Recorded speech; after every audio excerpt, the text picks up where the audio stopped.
Hello everyone and welcome back. This is Veteran Mountain Man and I'm coming to you today with a Regulatory Tuesday that's going to be on a Wednesday. Sorry that this is a day late everyone, but I was doing a few good deeds and solid favors for some friends of mine. They needed some help moving some stuff, so I spent the day yesterday helping them move things. And so today I'm coming to you with a very special Regulatory Tuesday on Wednesday. And today we're going to talk about agricultural and commercial scales and why they're overregulated. So, first thing you might say is, well, what does this have to do with me? I mean, I don't work on a farm. I don't interact with farms directly. Why would I care about agricultural scales or commercial scales in general? Well, one of the things that you got to realize is that every single piece of fresh produce that you purchase has had to been processed through an agricultural scale or flow valve, which then has to be certified by their state's Department of Agriculture and also has to have previously been certified by the U.S. federal government. So we have literally got every single measuring device for fresh produce being certified and licensed twice. That's right, twice. Think about that. How much time are we wasting recertifying things that have already been certified? So let's go over first. Who sets the federal standards? Well, the federal standards for weight and measurements are established by the National Institutes of Standard and Technology and are set up through the Weights and Measurement Division of the U.S. federal government, which is part of the executive branch. It falls under primarily the Department of Interior for the United States government. And down below will be a link to the us.gov website, which tells you about the Weights and Measurements Division. You can directly connect to the Weights and Measurement Division. There will also be a link below to the Weights and Measurement Division themselves. But it gives you contact information, how to email them for more information if you want, or you can just go take a look at their website.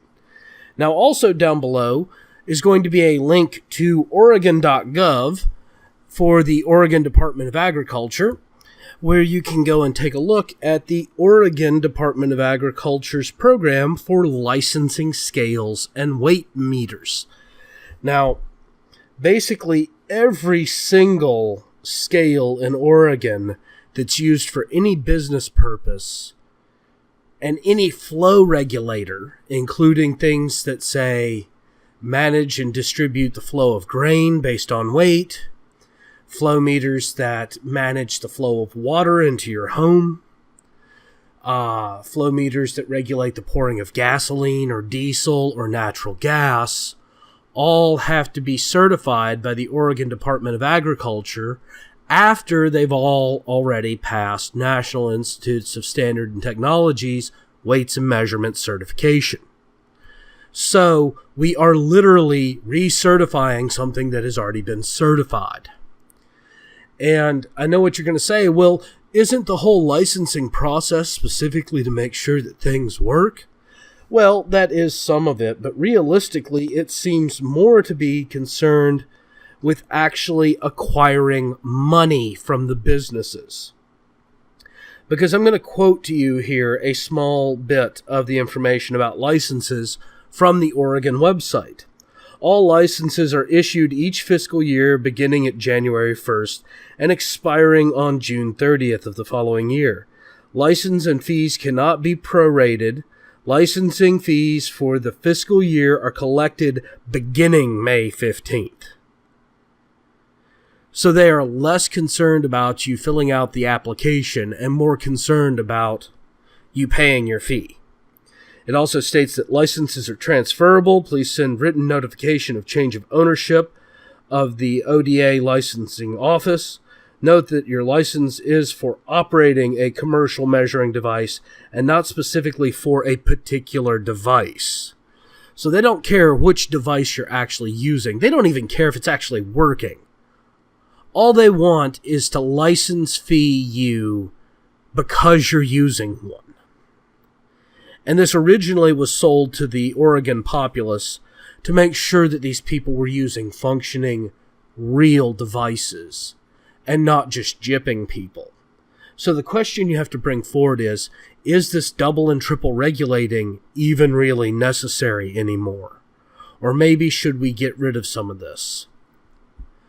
Well, I'm glad I could bring this idea to you today. I hope you check out your own state's certification and licensing programs for measuring devices, because your state is probably doing the same thing that Oregon is doing. I mean, Oregon didn't come up with this idea on its own, after all, and is one of the newest states in the United States.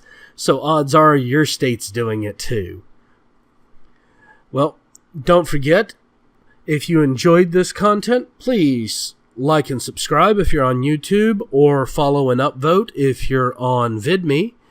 If you're over on Patreon, thank you for being a patron of mine.